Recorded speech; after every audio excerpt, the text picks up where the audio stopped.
Hello दोस्तों, मैं हूं दक्षिश एंड स्वागत है आपका मेरी चैनल एक्सप्लेनेशन विद दक्षिश में। तो आज मैं जो मूवी एक्सप्लेन करने जा रहा हूं उसका नाम है a series of unfortunate event. Movie के स्टार्टिंग सीन में नरेशन दिखाया जाता है जिसमें हमें बॉडले फैमिली के बारे में पता चलता है, जिसमें हमें उस फैमिली के 3 बच्चों को दिखाया जाता है। उसमें सबसे बड़ी बेटी का नाम वायलेट होता है। वो एक इन्वेंटर होती है जो उसके पास रहती कुछ भी चीज़ को अपने बाल बांधकर इन्वेंट कर देती है। उसमें छोटा भाई क्लॉज होता है जो किताबी कीड़ा होता है क्योंकि उसने अब तक सारी किताब पढ़ रखी होती है। उसकी एक खासियत होती है कि उसने जो भी किताब पढ़ी होती है उसका हर पन्ना उसे याद रहता है। और तीसरी सबसे छोटी बहन सनी होती है। उसके दांत इतने तेज होते हैं कि वो किसी भी चीज़ को चबा सकती है, चाहे वो लकड़ी के हो या धातु के टुकड़े। उसके बाद हम तीनों बच्चों के पास मिस्टर पो को देखते हैं जो एक बुरी खबर सुनाते हैं कि उनके घर में आग लगने की वजह से उनके माता पिता की मृत्यु हो गई है। उसके बाद तीनों बच्चों को मिस्टर पो के साथ उनके घर पे जाते हैं। वो वहाँ देखते हैं कि घर के अंदर हर चीज़ जल चुकी है। मिस्टर पो बताए कि आग लगने की किसी को कुछ पता नहीं चला कि असली वजह क्या है। दरअसल मिस्टर पो इस फैमिली के पर्सनल बैंकर होते हैं, इसलिए उन्हें इन 3 बच्चों का ख्याल रखना होगा।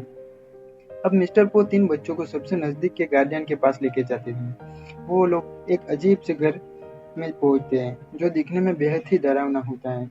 घर में उसे ओलफ नाम का एक आदमी मिलता है जो बच्चों का और मिस्टर पो का स्वागत करते हैं। तो वहीं इन तीनों बच्चों का गार्डियन भी होता है।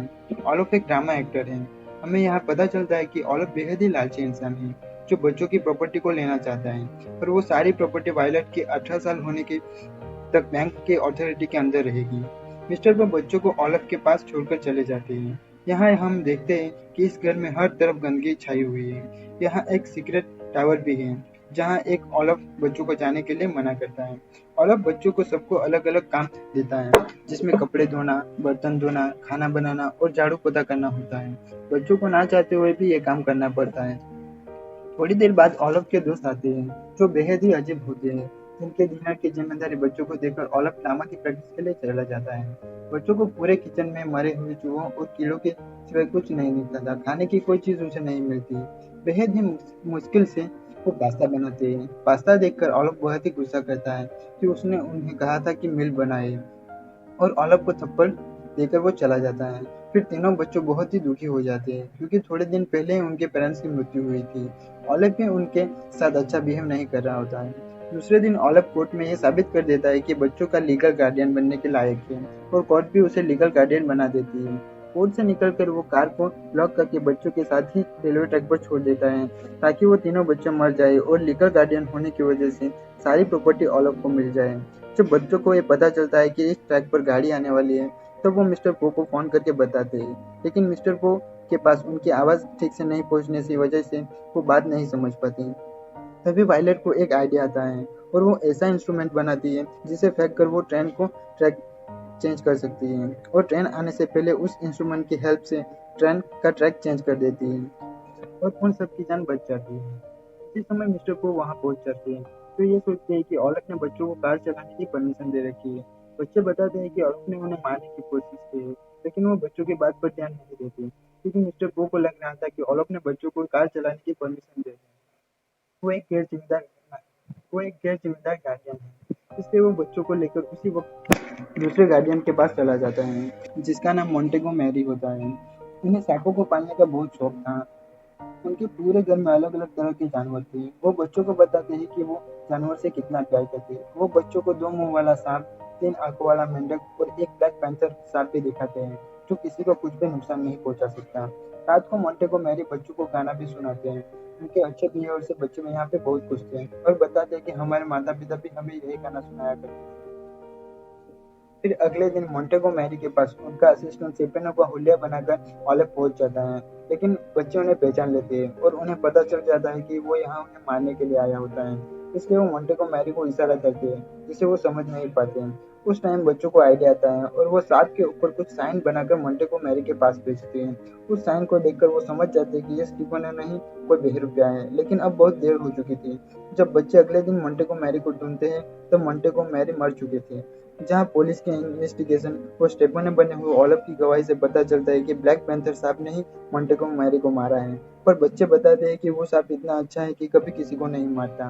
अब इनकी सभी बातों चल ही रही थी, उसके बीच सनी ब्लैक पैंथर के पास पहुंच जाती है। सब ये देखकर हैरान हो जाते हैं कि इतना बड़ा सांप उस बच्ची को काटने की बजाय उससे खेल रहा था, जिससे सबको पता चल जाता है कि ये ओलिव ने किया है। लेकिन उससे पहले ही वो वहाँ से भाग जाता है। बच्चों का दूसरा गार्डियन भी मर चुका था। अब मिस्टर पो बच्चों को लेकर तीसरी गार्डियन थी, वो लेडी थी। मिस्टर पो बच्चों को वहाँ ले जाता है। वो घर पानी के ऊपर बना हुआ था। अब उस घर में से बूढ़ी औरत निकलती है, जो बच्चों की तीसरी गार्डियन थी। लेडी अब सभी बच्चों को घर के अंदर बुला लेती है। वो बच्चों को हर बात समझाने लगती है। वो बताती है, इस चीज को टच मत करना, ये तुम्हें मार देगी। फ्रिज के पास मत जाना, वो तुम्हें अपने नीचे दबा देगा। चुम्बर के नीचे मत जाना, वो तुम्हें ऊपर से गिरा देगा। और डोर के हैंडल को भी मत टच करना, अगर वो टूट जाएगा तो तुम्हारी आंख में लग सकता है। वो गार्डियन हर चीज से डरती थी। उसे लगता था आज नहीं तो कल वो इन सभी चीजों से मर जाएगी।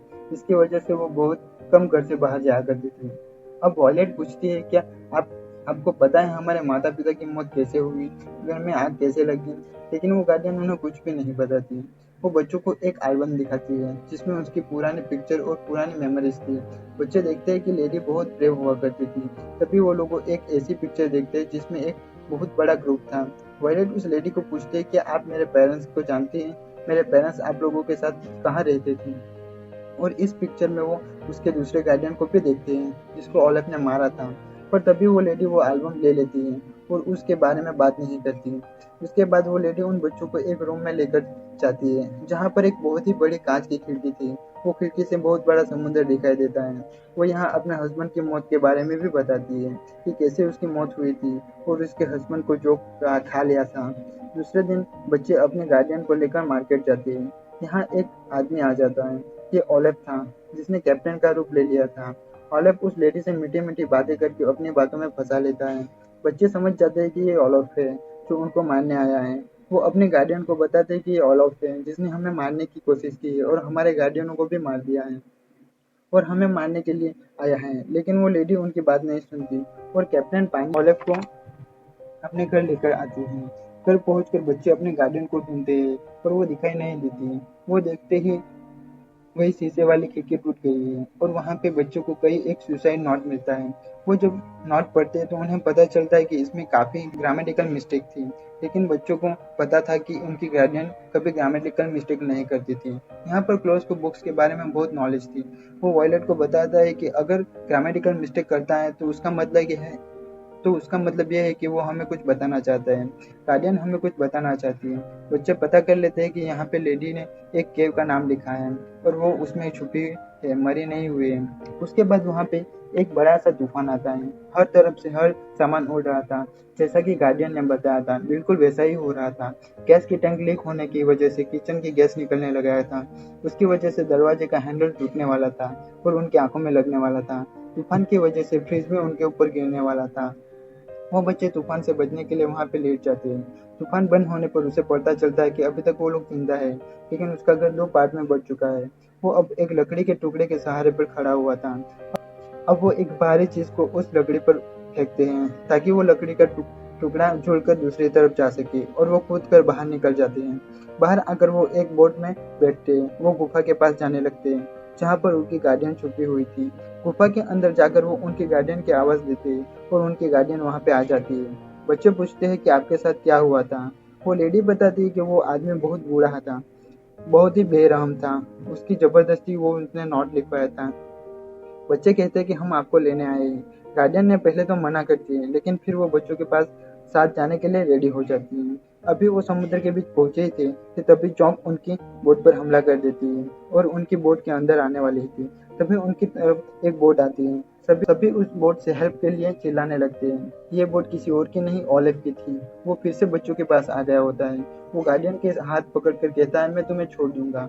ओलिव ने गार्डियन को बोट में ही छोड़ दिया था, यानी कि ये गार्डियन को भी ओलिव ने मार दिया था। लेकिन उसी वक्त मिस्टर पोप पुलिस के साथ आ जाते हैं।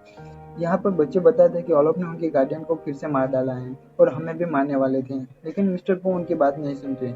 यहाँ पर ओलिव उन सबको अपने ड्रामा के लिए इनवाइट करते हैं। बच्चे समझ नहीं पाते कि ओलिव क्या करने वाला होता है। तभी क्लोज को पता चलता है कि ये सब एक बुक की वजह से हो रहा है। क्लोज बताता है कि अगर हमारी शादी अलग अलग होगी तो ये प्रॉपर्टी के लिए लीगल नहीं होगी। बच्चे समझ जाते हैं कि ओलिव ने प्लानिंग कर रखा है, यानी कि वो वॉलेट से शादी करेगा और उसके बाद प्रॉपर्टी ओलिव के नाम हो जाएगी।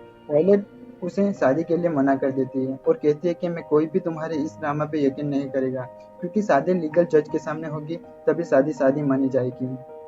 ओलेफ कहता है कि उसकी प्लानिंग मैंने पहले ही कर रखी है। मेरी नेबर जो लीगल जज है उसको मैंने ड्रामा की एक्टिंग के लिए तैयार कर लिया है। यहाँ पे ओलेफ शादी के लिए साफ साफ मना करती है, लेकिन तब भी ओलेफ की दरिंदगी दिखाता है। उसने उसकी छोटी बहन सनी को पकड़ लिया था और घर की सबसे ऊंची वाली मंजिल पर बांध दिया था। ओलेफ बोलता है कि अगर तुम शादी से मना करोगी तो मैं तुम्हारी बहन की इतनी ऊंचाई से नीचे गिरा दूंगा। मजबूर होकर ओलेफ का हाँ कहना पड़ता है। ओलेफ का ड्रामा स्टार्ट हो जाता है, लेकिन क्लोज हार नहीं मानता। वो सोचता है अगर मेरी जगह वॉयलेट होती तो क्या करती, और वो अपने बहन को बचाने के लिए बिल्डिंग के ऊपर चढ़ने लगता है। दूसरी तरफ ड्रामा के अंदर शादी का स्क्रीन चल रहा था। सभी ये सोच रहे थे कि ये सिर्फ ड्रामा है। दूसरी तरफ क्लोज उसके रूम में पहुंच गया था, जहाँ पर ओलेफ ने सनी को बांध रखा था। क्लोज अपनी बहन को बचा लेता है। क्लोज के हाथ में एक पेपर था जो उसे लेडी ग्लाइडन के यहाँ मिला था। पेपर के ऊपर एक आंख बनी हुई थी जो बिल्कुल ओलेफ के रूम के में बनी हुई आंख की तरह थी। दूसरी तरफ ड्रामा खत्म हो जाता है और वॉयलेट मैरिज सर्टिफिकेट पर साइन कर रही थी। क्लोज भी समझ गया था कि ये आंख के ऊपर सूरज की रोशनी पड़ती है, वो किसी न भी चीज को जला सकती है। अब वो सूरज की रोशनी का वेट कर रहा होता है। क्लोज को ये भी पता चल चुका है कि उनके पेरेंट्स को भी ओलेफ ने ही जलाकर मारा दिया था। अब क्लोज वो मैरिज सर्टिफिकेट को जला देता है। ओलेफ सबको चीख चीख कर बताता है कि तुमने इन बच्चों की बात नहीं मानी। ये बच्चे तो कब से कह रहे थे कि इनके पीछे मेरा ही हाथ है और मैंने ही गार्डियन को भी मारा है। सर्टिफिकेट जल जाने पर सब लोग स्टेज पर आ जाते हैं जो ड्रामे के अंदर होते हैं। अब ओलेफ को सजा हो जाती है। सजा से पहले जज उसे सारी वही सजा देता है जो बच्चों ने अब तक बर्दाश्त की होती है, यानी कि ओलेफ को सबसे पहले रेलवे ट्रैक पर बांध दिया जाता है, फिर सांपों से भरी जगह में भी छोड़ दिया जाता है और चौक से भरी बोट में भी बिठाया जाता है। दूसरी तरफ मिस्टर पो के पास अभी भी वो बच्चे थे जिनके ना तो कोई गार्डियन था ना तो उनको देखने वाला। जाने से पहले मिस्टर पो उन्हें उसके घर पे ले जाते हैं जो पूरी तरह से जल गया था। वहां पर पहुंचने पे उन्हें एक लेटर मिलता है जो उनके पेरेंट्स ने लिखा था। वो लेटर आने में बहुत देर हो चुकी थी, इसलिए घर जलने से पहले वो नहीं पहुंच पाया था और उनके पेरेंट्स की भी मौत हो गई थी। वॉयलेट और क्रोस को लेटर पढ़ते हैं और उसी के साथ ये मूवी यहाँ पे खत्म हो जाती है। दोस्तों, अगर आपको ये मेरी मूवी एक्सप्लेनेशन की वीडियो अच्छी लगी तो वीडियो को लाइक, कमेंट, शेयर और सब्सक्राइब जरूर करना और साथ में बेल आइकन को भी प्रेस कर देना ताकि मेरी आने वाली वीडियो की नोटिफिकेशन आपको मिलती रहे। तब तक के लिए बाय, टेक केयर।